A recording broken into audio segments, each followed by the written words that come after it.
Well, good evening. My name is John Murphy. Whether you're watching us on YouTube or you're listening to us here on WILI, we're very happy to have you here for the Eastern Connecticut Arts Review. It's a weekly magazine about people, organizations, special events, and news for the arts community in northeastern Connecticut, covering Tolland, Windham, and New London counties. I'm here every Wednesday at 5:30 with co-producer Matt Rupar behind the scenes, and our focus this week is on the Ashford Arts Council. The members are very busy with many activities related to the holiday season and some special arts programs, and we have two members of the council, of the board of the Ashford Arts Council with us today. I'm happy to have back on the program again Deb Gagg. She is co-chair right now. Deb, it's good to have you back in the studio here. Thank you so much, John. It's nice to be back. It is. It's great to see you. And after all the times, I think we had to do some phone interviews once or twice. But things have certainly gotten better, so it's good to have you right here. Absolutely. Thank you. It's good to be here. And we also have a new board member at the council. His name is Mike South. He's a musician and a luthier. And thank you for joining the council and lending a hand to their good work and for being here today, Mike. No, it's a pleasure to be associated with them, and it's good to be here tonight. Yeah. So we have a lot to cover, but I want to also just give Deb a chance to run down the calendar right now because we're recording this on the 10th, and there's a lot of things happening in the next 4 weeks or so. So get some paper, jot down some news, and I'll give you a website where you can get a lot of information to follow up on everything that they're talking about tonight. Okay, thank you. Sure. Yes. So the Ashford Arts Council is going to be running their 5th annual Holiday Artists Market. Of course, we didn't run it last year. Right. Nobody ran anything last year. But we're bringing it back this year, but we're bringing it back in a safe way. We have 24 artisans, but instead of having them all in the room on one day, we're doing half on Saturday and half on Sunday. And I'd like to list who's going to be there. Sure, get a little closer there to the mic. Okay. Sure, go right ahead. So this is Saturday and Sunday, November 20th and 21st, from 10 to 4. We're going to have live music on stage all day. Our musicians are, Mike South is going to be playing some acoustic guitar. And then Tim and Vicky, who are folk musicians, are coming with their hammer dulcimer and other wonderful folk instruments, and they're going to be also performing. And then my husband, Larry Gagg, with Bill Kerensky are going to be playing instrumental guitar. So it's going to be nice to have that, live kind of background music all day. On Saturday, Maggie Kendis, printmaker. Joan Blade Johnson does botanical printings on silk scarves and fiber arts. Mike South here beside me with his handmade guitars. Linda Rogers does encaustic paintings, which is painting with torches and waxes. Burning with flame, kind of. Yes. Controlled heat, yeah. Yes. Interesting. Christina Sebo, photography. Charlie McCautry, watercolor paintings and block prints. Ron Page is a wood turner. He makes bowls and boxes and lamp bases. Susie Staubuck, pottery, and she's an author. She'll bring some of her books. Gretchen Jeroman and Lauren Merlot do wood cutting boards with wood-burning designs. Lori Smolin with watercolor paintings. Freetha Lawrence with her Zentangles and paintings and cards. And Valerie Burnham Oliver with her historical arts and cards. That's Saturday. What a great mix. That's a nice mix of people. And then on Sunday, Pat Morris is a wildlife artist, and she does paintings on feathers of wildlife, which are amazing. Dan Ratcliffe, pottery. Jane Ratcliffe, kiln-fired glass bowls and jewelry. Mike Metzak makes goat milk soaps and creams. Anna Harding does glasswork. Kathy Weigold makes hand-woven items. Linda Saucier, gold and silver jewelry with semi-precious stones. Lorraine Foster works with gourds to make luminariums. Marilyn McCooch, beaded jewelry and gifts. Sandra Huber makes her own kiln-fired glass beads. Jennifer Mazzari is from Connecticut Valley Baskets. She'll be having her baskets there. And lastly, Kathleen Lepak with her calligraphy, cards, illustrated books, and blank books. So that's the Holiday Artists Market. Yeah, my head's spinning just thinking about walking around. Well, it's What a a wonderful variety. thing. There's so Yeah. much talent in this area, and we have tried to do a nice variety of different kinds of arts and artisans. Now, the location is the Knowlton Memorial Hall, right? Thank you. Yes, the Yep. Knowlton Memorial Hall is in the Babcock Library on Route 44 in Ashford. It's at 25 Pompey Hollow Road. It's a historic building. It's actually in the National Registry of Historic Buildings. It's a beautiful stone building, and the hall is gorgeous. So that's the Holiday Artist Market. That's great. Now, I also want to give the website, folks. If you just want to jot this down, you can get a copy of a newsletter that they publish every month. It's a very nice, informative thing. It has lots of information right on it. It's just ashfordarts.org. So it's real simple, ashfordarts.org. Thank you. And then for yeah. the month of December, we are going to be in the Coffee Break Gallery at the Eastbrook Mall. This is going to be an Ashford Arts Council member show. And we've got a lot of beautiful two-dimensional and three-dimensional artists that are going in there, and we'll fill the room here in Willimantic, Mansfield. Yeah. And I can assume that a number of the artists that are involved here, are they tied into the Artists Open Studios coming up? Some are, definitely. Some are, right? Yes. Because we talked about that recently. I'm sure some of you folks out there know about Several actually are in the Open Studio Tour. Yeah, I wanted to mention that too. This has been going on for many years. It's a tour all around the region. If you open up the brochure, these are printed. They're available everywhere in the region. You can also get it online. But the idea is there's a map. And the map shows you, just pins on the map, where artists are, where are the studios where people create art all year long. And so for these special dates, they open up their studios for you to visit and see what they do. And the guide shows you where people are, what kind of art they do. And it's real easy to plan a nice day trip and go to a town and check out some of the artists right around you. Thank you. Yeah, it's a great idea. So the website is aosct.org, Artists Open Studios, Connecticut. aosct.org. It's after Thanksgiving, November 26th, 27th, 28th, and then the following weekend, December 4th and 5th, 10 to 5. It's a great way to share the art and keep money local, too. Absolutely. Yeah. I was a member of that organization for a number of years, and I previously did a lot of wood turning myself. Right. So I was on that tour for several years, and then back in 2008, with the economic pressures being what they were, I had to close down the business, unfortunately. But it's a marvelous organization, great bunch of people, really, really talented artists, and it's grown so much since we first started it. Oh gosh, I don't know, 20 years ago or something like that. I think, 20 plus. Yeah. So it's definitely worth, if you've got some time to spend, get around, see the wonderful artists. There's just such an incredible variety and so much great stuff out there. It's worth the effort. And it's all a close drive. That's the nice part. Just point the direction, throw a feather in the air and see where it goes, which direction. You'll find something nearby. Yeah. So, Deb, let me ask you about the board now. Michael just joined recently. Yes. Do you have other openings? How is the board functioning this year as a team, trying to get through the COVID and keep up the Right. morale when there's so many stresses? Well, we actually have 46 members that have joined the Arts Council, and they're great supporters. You can find an application to join on our website, ashfordarts.org. And we're always looking for new members. What's fun about our meetings, we meet the second Wednesday of every month, Right. is that we always have a presenter. And we actually do have a meeting tonight. The meetings are always at Knowlton Memorial Hall at 7 p.m. And our presenter tonight is Charles McCautry. And Charles has exhibited paintings in galleries, museums, and universities in the United States and Canada. He's received many awards and honors for his work. And he's going to be giving a presentation on color compatibility, fugitive color, and a limited palette. So every month we have a different presenter.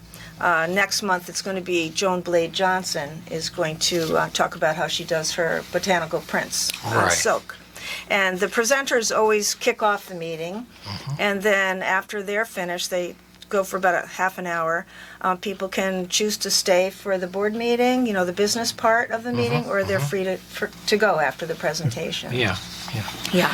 And something else that Deb mentioned before we went on the air is that if you're an artist or somebody who wants to share a kind of a workshop or a presentation, the council will accept an application for you to share your work. And you have one coming up in January. You've been doing this for a while. Can you talk about how that works and how people that may not think they could actually make a presentation, maybe to show their work and move forward, you're open to that? Yes, we're always open to having people come in. And we also have a workshop program where every month we have somebody who presents, has a workshop for the public. And we advertise that on our Facebook page, our website, or in the newsletter that we put out. And on December 1st, Anna Harding is going to do a workshop on stained glass ornaments. And that's a repeat workshop because the last one was so popular. More than could come to that,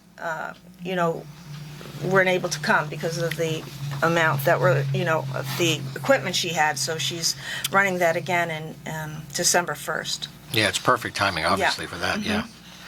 And you mentioned something, too, about a form of art called fractor.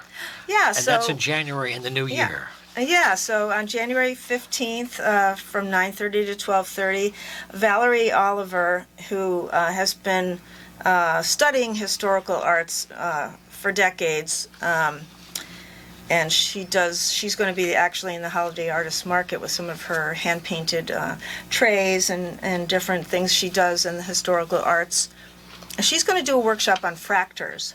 So a fractor... yeah, tell me about that. Yeah, so it came over from Germany as a technique originally of decorating documents, so marriage certificates, just different, things that were important to people. Maybe awards? Maybe, yeah, but this was like back in, Yeah. I don't know, maybe the 1800s, where they would have, decorative borders around them. So there are certain symbols of animals and flowers that she is going to teach people how to, draw and paint. They're going to, I think, draw them, outline them with ink, and then paint them with watercolors. But I think instead of doing, decorative documents, I think they're going to just be individual Patterns. pictures. Yeah, Maybe more of a technique that you could use in different ways. that's right. But it's a technique. Yeah. That's And the cool the part. workshops are always free for members, and only a $5 fee if you're not a member. So anybody from pretty surrounding friendly. towns can come and sign up for the workshops. Yeah. No, I fun look art. forward to that because I do a lot of custom inlay work on the instruments that I build, in mother of pearl or abalone shells like that, and these types of patterns and traditional ways of drawing things make for marvelous fodder for things that I can use for decorating instruments with. Well, Mike, let me ask you, too, while we have a few minutes about your art, your muse, in terms of creating the instrument, playing the instrument, and repairing the instrument. I mean, you're hitting all sides of life of a guitar, actually.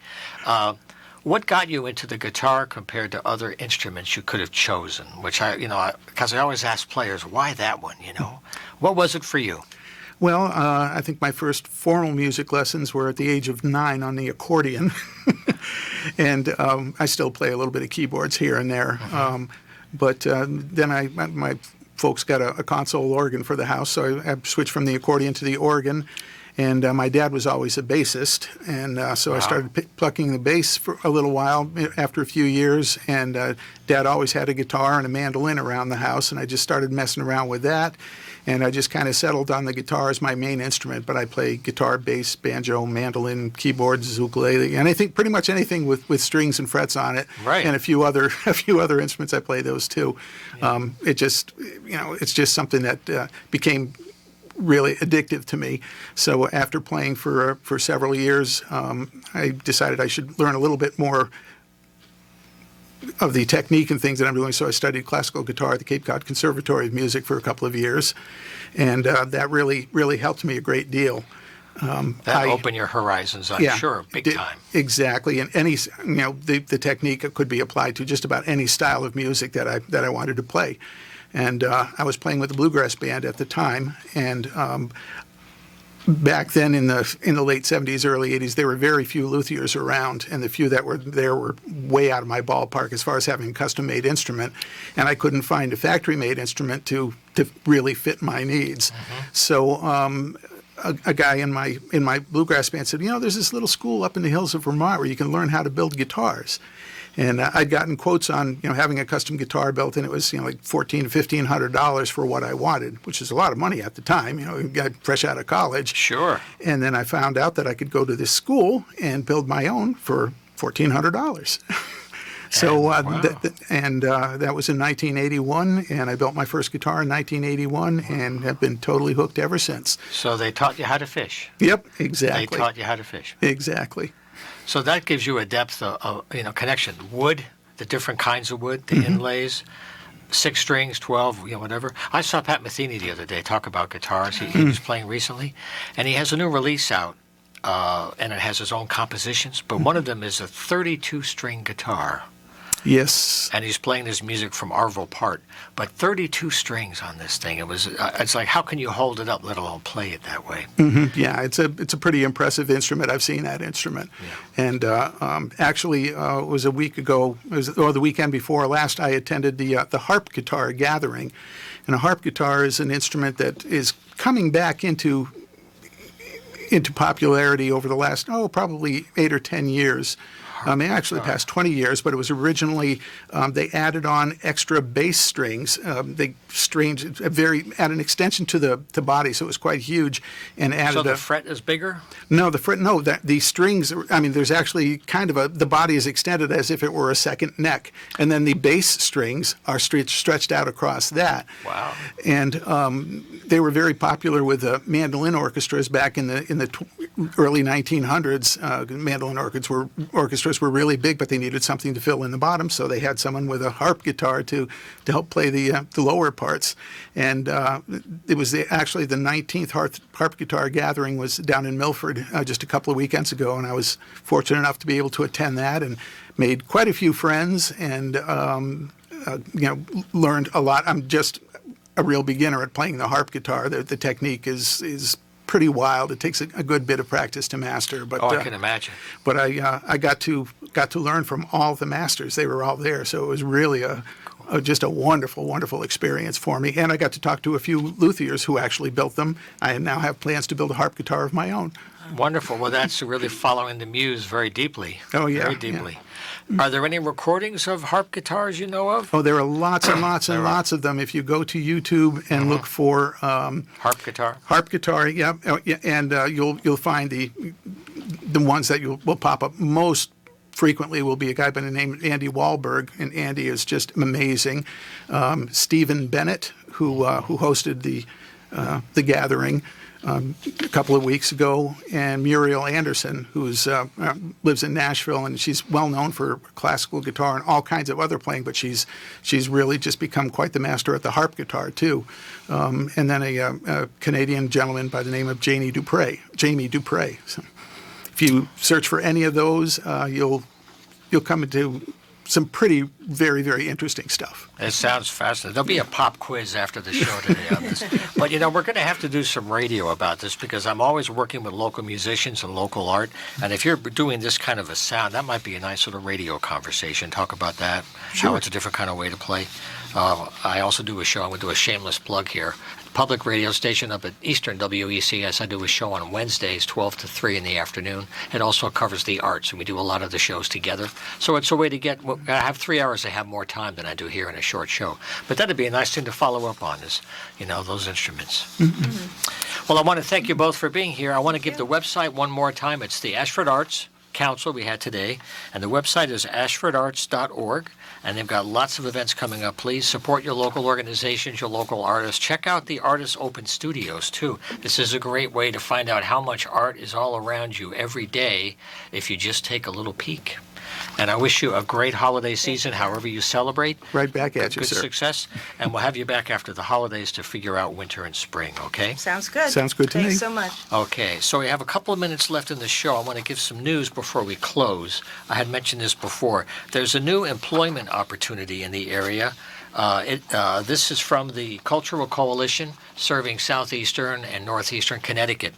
They're hiring a Norwich Arts and Culture Coordination.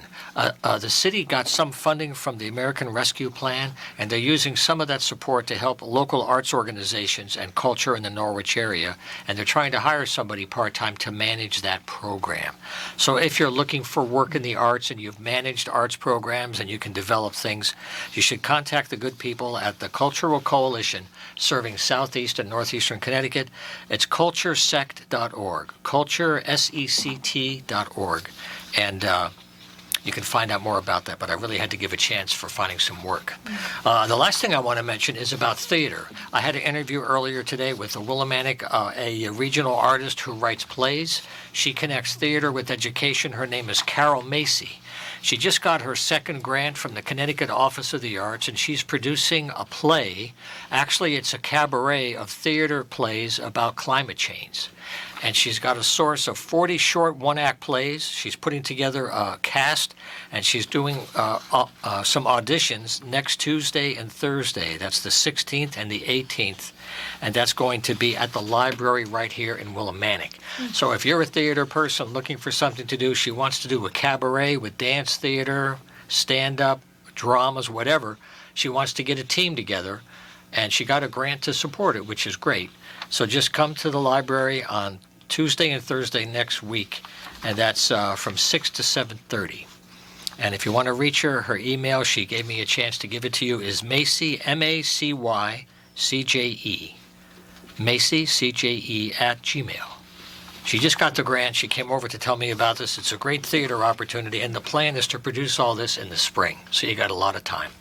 Speaking of time, we're running out right now, so I'm very happy to have you each week in the program here at WILI. We'll see you next Wednesday. In the meantime, take care, keep the faith, and be well.